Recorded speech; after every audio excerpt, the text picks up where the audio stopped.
Spoštovane poslušalke in poslušalci Radia Celje, dobrodošli v novi oddaji, kjer bo naša gostja, poslanka v Evropskem parlamentu, doktorica Romana Jordan, članica Evropske ljudske stranke. Pozdravljeni. Lep pozdrav.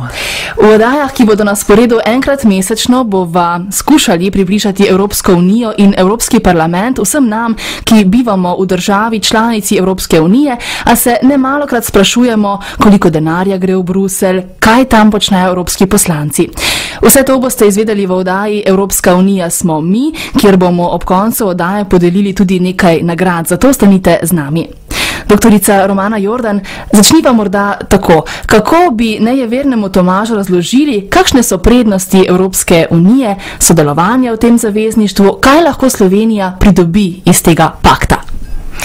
Najprej naj se zahvalim Radio Celje. Res sem zelo vesela, da ste se odločili za to oddajo, da ste se odločili, da morajo ljudje vedeti več o Evropi. Kajti resnično je veliko zakonodaje, ki vpliva na ljudi, na življenja ljudi, ne samo na recimo zdravje gospodarstva, ampak na življenje, to, kako živimo, v kakšnih razmerah, in kaže, da bo ta integracija vedno močnejša. Zato je prav, da izvejo največ, kot je le mogoče. Sicer se mi pa zdi, da je tista dodana vrednost Evropske unije, ki jo tudi sama zelo cenim, to, da se bolje poznamo in da iščemo, kje imamo tiste skupne točke, kje lahko s sodelovanjem vsi pridobimo. To je ta pozitivni optimizem, ki ga lahko praktično vsak dan začutite, ko pridete na delo v Evropsko inštitucijo. Saj konec koncev pomislite na zgodovino Evrope, kakšna je bila zelo burna, to je pravzaprav zgodovina vojn. In poglejte zdaj v Evropi, kaj pomeni več kot 60 leti miru. Dejansko je to tisto, kar je prednost Evropske unije. Sicer pa se zagotovo ti poslušalci recimo srednjih let in starejši še spominjajo, kako je bilo živeti v prejšnji državi v Jugoslaviji. Recimo imeli smo valuto dinar in ob koncu je bilo treba zelo razmišljati, kako ga čim prej porabiti zaradi silne inflacije. Torej Evropa daje danes stabilnost, bolj stabilne, mirnejše razmere. Potem zelo smo si povečali zaupanje znotraj Evropske unije. Danes lahko recimo potujemo preko meja, ne da bi pokazali potne liste. Poleg tega pa imajo naši otroci zagotovo mnogo več možnosti za izobraževanje v tujini, pa tudi za to, da si najdejo delo izven meja Slovenije. Ena najpomembnejših inštitucij Evropske unije je Evropski parlament. Vi ste tam kot članica Evropske ljudske stranke, zastopate Slovenijo. Kakšno pa je delo evropskih poslancev? Katera področja, na primer, obravnavate tam? No, Evropski parlament lahko primerjam po področjih kar z nacionalnimi parlamenti, kajti pristojnosti Evropske unije so se zelo razširile, tako da delujemo na področjih od zagotavljanja varnosti do energetike, raziskav, oblikujemo tudi skupno zunanjo politiko, skratka, področja dela so izredno široka. Bi pa rekla, da tisto, kar nas razlikuje od nacionalnih parlamentov, od recimo našega državnega zbora, je pa to, da imamo pristojnosti tudi na čezmejni ravni in da se na nekaterih področjih zlasti trudimo, da uredimo razmere dogajanj preko meja, recimo pri elektriki in plinu, da bi pretok teh energentov potekal čim bolj nemoteno, ali pa recimo pri telekomunikacijah, ko ljudje gredo iz ene države članice v drugo, da se jim cene klicev ne podražijo za faktor 3, 5 ali celo več. To so tiste stvari, ki pa so dodana vrednost Evropskega parlamenta in ki jih nekdo, ki sedi v državnem zboru, ne more doživeti in o njih ne more odločati. Kaj pa, na primer, tematike, ki se nam zdijo problematične? Kako, na primer, problem, ki ga imamo mi tukaj na lokalni, regionalni, državni ravni, prenesti v Evropski parlament, da se bodo tudi tam pogovarjali o tem in iskali rešitev za vse nas? No, mi smo zelo zainteresirani za to, da glas ljudi seže do ljudi, ki smo zaposleni v Evropskem parlamentu in recimo, če kar pogledate prisotnost slovenskih poslancev, ki smo v Evropskem parlamentu, parlamentu na internetu, boste videli, kako zelo si prizadevamo, da bi čim bolj odprli poti do nas. Vsi imamo svoje spletne strani, na teh spletnih straneh imamo objavljene svoje kontaktne podatke, potem večina nas je zelo aktivnih recimo na teh spletnih omrežjih, kot so Facebook, pa Twitter. Imamo tudi svoje poslanske pisarne v Sloveniji, tako da to so vse tisti kanali, ki omogočajo tudi neposreden stik. Seveda se veliko tudi gibljamo po Sloveniji, je pa tudi potem ena možnost, da obiskovalci pridejo v Bruselj ali v Strasbourg, si ogledajo parlament in se tudi srečajo z nami. Skratka, veseli smo teh neposrednih kontaktov in ti niso odvisni samo od nas kot posameznikov, ampak si zanje prizadeva tudi Evropski parlament kot inštitucija, tako da je recimo nenehno odprt. Mi imamo vedno polne avle za obiskovalce, naša plenarna zasedanja spremlja naenkrat po recimo, 10 avtobusov obiskovalcev, kar pomeni še 500 ljudi dodatno, tako da smo res tudi kot inštitucija zelo odprti. Gostimo doktorico Romano Jordan, poslanko v Evropskem parlamentu. Evropski parlament ima 754 poslancev, Slovenija jih ima v Evropskem parlamentu 8 poslancev, kar je v primerjavi z Nemčijo, ki jih ima 99, ali Italijo, ki jih ima 73, relativno malo. Od česa pa je odvisno to število evropskih poslancev in predvsem se naš slovenski glas dobro sliši v Bruslju? Po mojih izkušnjah smo Slovenci izredno aktivni in naš glas se sliši in za Slovenijo se ve. Predvsem po dobrih izkušnjah, ki jih imajo ljudje Slovenije, v zadnjem času pa je nekaj tudi negativnih informacij, za katere sem prepričana, da če bomo stopili skupaj, jih bomo rešili. Ampak število poslancev in izračun je izredno zanimiv. Strokovno se temu reče, da ga določamo po proporcionalno upadajočem pravilu, kar pomeni, da je število poslancev sicer odvisno od tega, koliko prebivalcev ima določena država, vendar pa čim manjša je država, več relativno poslancev ima. Zdaj, kaj to pomeni s preprostimi besedami? To pomeni, da recimo en poslanec v Nemčiji je zadolžen za približno 826 tisoč ljudi. En poslanec v Sloveniji pa za 250 tisoč ljudi, kar je več kot 3-krat manj. Se pravi, da se lahko mi bolj posvetimo svojim volivcem. Če pa zdaj primerjam še število z Luksemburgom, v Luksemburgu pride pa recimo en poslanec na 83 tisoč ljudi, kar je pač žepna državica. In v tem smislu se mi zdi, da je tudi poskrbljeno za solidarnost med državami, članicami. In še nekaj moram reči. Slovenci velikokrat govorimo, kako je naša država majhna. Stopimo ven iz te majhnosti. Ne obremenjujmo se s tem. Poglejmo, kaj imamo, kaj zmoremo in to poudarjajmo. V Evropskem parlamentu imajo vsaj 4 države manj poslancev kot mi. To so Luksemburg, Malta, Ciper in Estonija. Se pravi, te 4 države imajo samo 6 poslancev. Majhnost naj bo torej naša prednost, ne pa slabost. Tako. In ta majhnost naj nam da več fleksibilnosti, možnosti prilagajanja. To pa je tisto, kar je zmagovalna kombinacija v teh razmerah globalizacije. Na spletni strani europa.eu lahko preberemo, da evropski poslanci v Bruslju sodelujete na sejah parlamentarnih odborov, političnih skupin in dodatnih plenarnih zasedanjih.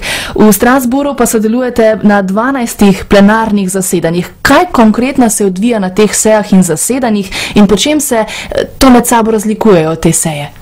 Vse naše delo je približno podobno delo v državnem zboru, na enakih nivojih poteka, samo izrazi so drugi in jih ljudje niso navajeni, potem pa to zgleda vse skupaj kot ena uganka. Recimo, plenarno zasedanje Evropskega parlamenta v Strasbourgu je zasedanje, ko se dobimo vsi evropski poslanci, razpravljamo o določenih tematikah in glasujemo. In na teh zasedanjih sprejemamo stališča Evropskega parlamenta. To je tako kot takrat, ko se sestane državni zbor v Ljubljani, ko se sestane teh 90 poslancev. No, potem drug nivo je, da delamo v odborih. Podobno kot ima državni zbor odbor za gospodarstvo, okolje, kmetijstvo, tako imamo tudi mi razne odbore. In v teh odborih pripravljamo stališča, ki jih potem sprejema celoten Evropski parlament. To delo poteka praviloma v Bruslu. Je pa seveda razlika med državnim zborom in Evropskim parlamentom ta, da je pri nas samo en odbor večji od našega celega državnega zbora v Sloveniji. Potem so pa še politične skupine. Tako kot imamo v Sloveniji v državnem zboru stranke, Slovenska demokratska stranka, Nova Slovenija, Liste, Desus in tako naprej, tako imamo mi v Evropskem parlamentu politične skupine. Ampak zakaj jim rečemo politične skupine in ne stranke? Zato, ker ima vsaka politična skupina veliko različnih strank, ker prihajamo iz več različnih držav članic in to imenujemo torej ne stranka, ampak politična skupina. Se pravi, delajo na vsebinski ravni v odborih, na politični ravni pa v političnih skupinah. Vsak od poslancev pokriva tudi specifično področje. Vaše področje je na primer energetika. S katerimi področji se trenutno ukvarjate? Katere probleme poskušate razrešiti? Nasplošno je rdeča nit Evropskega parlamenta trenutno sprejemanje večletnega finančnega proračuna od leta 2014 do 2020. V okviru tega proračuna je namreč 56 različnih programov in sicer recimo od tega, kako bomo s podpornimi ukrepi pomagali pri izboljšanju zdravja v Evropi, do tega, kakšno infrastrukturo bomo spodbujali, da se zgradi na področju energetike, prometa, telekomunikacij, do programov za spodbujanje udeležbe mladih v političnem odločanju, do recimo programov za trajnostni razvoj okolja, pa potem so tu razni strukturni skladi, kohezijski skladi. Skratka, to je rdeča nit. Sprejemanje oziroma obravnava teh programov, njihova zasnova, predvsem nam gre za to, da bodo ti programi vsi skupaj usmerjeni v eno skupno smer, da bo neka konsistenca med njimi in da poenostavimo postopke za črpanje denarja. No, omenili ste pa energetiko, tu se ukvarjamo seveda tudi s podobnimi problemi, je pa še ena stvar zraven, ki se mi zdi tudi zelo pomembna in bo zasedla kar pomemben del obravnave na plenarnem zasedanju v Strasbourgu v septembru. To pa je, kako se implementira obstoječa zakonodaja na področju energetike. Mi smo namreč sprejeli že leta 2009 en velik zakonodajni sveženj, ki določa ostrejša pravila na notranjem trgu. Ampak zakaj pravzaprav gre? Gre za to, da bi ljudje imeli možnost izbirati, pri kom lahko kupijo elektriko, pri kom lahko kupijo plin, in zato moramo imeti seveda enotna pravila po celotni Evropski uniji, hkrati moramo pa preprečiti zlorabe. In zdaj seveda se v Evropskem parlamentu tudi zelo ukvarjamo s tem, ali se ta tretji zakonodajni sveženj res uresničuje. Vse vaše pobude, vprašanja, sodelovanja v razpravi, pa tudi poročila so vidna vsem nam, naprimer na spletni strani europa.eu. Ampak ali je vaša naloga tudi poročanje slovenskim poslancem o tem, kaj se dogaja v Evropskem parlamentu? Naša naloga ni, da poročamo slovenskim poslancem, kaj se dogaja v Evropskem parlamentu, morajo pa biti poslanci v državnem zboru tudi dobro obveščeni o tem, kaj se pri nas dogaja.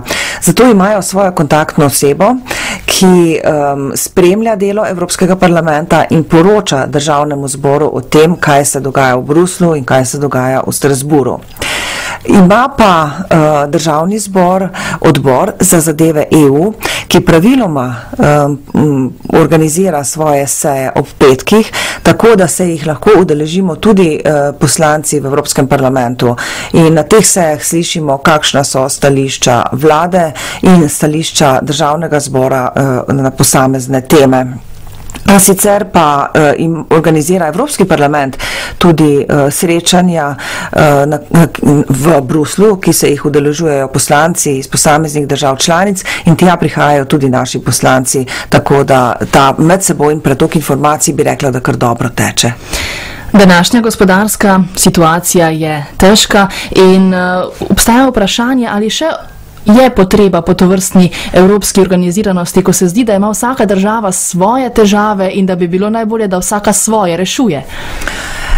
Ja, to so res huda vprašanja, od katerih je zelo odvisna prihodnost Evropske unije.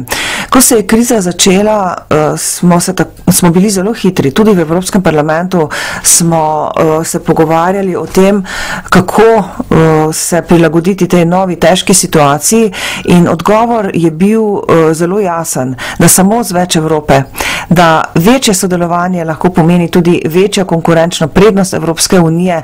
Vse skupaj je pa v času globalizacije prav zgodba o tem, da smo konkurenčni, da lahko proizvode, ki jih proizvajamo, tudi prodamo, da nismo predragi, da dovolj hitro sledimo potrebam v svetu. Mislim pa, da je bil problem predvsem v tem, da na načelni ravni smo si bili zelo skupaj, ne samo v Evropskem parlamentu. To je bila tudi ves čas zgodba Evropske komisije in tudi Sveta Evropske unije in Evropskega sveta, torej tudi ministrov držav članic in tudi premijejev držav članic. Zdaj, problem, ki ga pa imamo in zaradi katerega se ta zgodba tako dolgo vleče, je pa ta, da seveda to sodelovanje in krepitev sodelovanja pomeni izgubo dela suverenosti držav članic, in tu se pa države in pa seveda vlade temu nekako želijo izogniti. Želijo si, da bi probleme same reševale, ne pa da jih rešujemo na evropskem nivoju. In mislim, da je bil glavni problem evropske integracije ravno ta, da smo v preteklosti sicer iskali sinergije, vzpostavljali skupne mehanizme, kot je recimo tudi evro, nismo pa vzpostavljali nadzornih mehanizmov in ukrepov, kaj če se države članice ne držijo dogovora, in to moramo vzpostaviti zdaj. In ravno v času krize torej vzpostavljamo tiste boleče mehanizme, in to je problem. Naša gostja je evropska poslanka, doktorica Romana Jordan. Klepetamo o Evropski uniji, Evropskem parlamentu in vsem tem, kar nam lahko ta zveza prinese. Tretji del oddaje pa bo vedno v naši novi oddaji Evropska unija smo mi, lahkotnejše narave, in številnim evropskim poslancem bomo zastavili eno preprosto vprašanje. Začeli bomo pa z našo poslanko, to je doktorica Romana Jordan. Kako bi vašo državo Slovenijo opisali z eno samo besedo? Težka naloga najbrž, kaj ne? Težka naloga, z eno besedo. Se bom oprla na izkušnje, ki jih imam z obiski mojih kolegov v Sloveniji. In če je res samo ena beseda, jaz bi rekla prijaznost. A jo obrazložim? Seveda. No, moram reči, da kar nekaj ljudi je bilo od leta 2004 v Sloveniji, tako recimo, da jaz vem za to, da so bili službeni obiski, in vsi so bili presenečeni nad našim razvojem. Ne vem, kaj so pričakovali, ampak očitno ne tako razvite države. Bili so pa presenečeni tudi nad lepo naravo, ohranjeno naravo. Ampak tisto, česar pa res niso mogli prehvaliti, so pa rekli, kako so prijazni ljudje v Sloveniji. Zadnji teden v avgustu letos je bil en tak obisk poslancev Evropskega parlamenta. Obiskali smo agencijo ACER v Ljubljani in prav to so izpostavili, da so ljudje na ulici izredno prijazni, da so pripravljeni pomagati in da vsi takoj, da sicer ne vedo naši gostje kako, ampak da ljudje kar vedo, kdo je turist, in da takoj začnejo ogovarjati v angleščini. Se pravi, ta pripravljenost pomagati. In jaz sem tega zelo vesela, in to še enkrat dokazuje, da Slovenija dejansko bi morala se še bolj opreti na zgodbo o razvoju turizma. Kaj pa, ko na primer pripeljete goste iz tujine semkaj k nam, kateri je tisti turistični biser, ki ga takoj pokažete vašim gostom? Ponavadi za turistične bisere itak ni časa. Tako da, če si kdo vzame čas, da ostane recimo čez vikend, potem me seveda vpraša za nasvet, in v tem primeru mu pač svetujem tiste stvari, ki so najbolj znane. Zagotovo je to recimo Postojnska jama, zagotovo je to Bled, zagotovo je to Portorož. Seveda je pa tudi tu v okolici Celja ogromno stvari, ki so za pokazati. Meni se zdi recimo zelo pomemben Celjski grad, še zlasti glede na zgodovino, kako močna dinastija je to bila, to pa velikokrat rada omenim. Poslušalke in poslušalci Radia Celje, to je bila prva oddaja Evropska unija smo mi in vabimo vas, da se nam ponovno pridružite v sredini oktobra, ko bo naša gostja na Radio Celje doktorica Romana Jordan. Ne spregledajte pa nagradnega vprašanja, ki se bo zastavilo že čez nekaj trenutkov in vam lahko prinese lepe nagrade naše evropske poslanke. Doktorica Romana Jordan, hvala za tole premierno prvo oddajo na Radio Celje in se vidimo zopet v oktobru. Hvala tudi vam. Dobro. Hvala tudi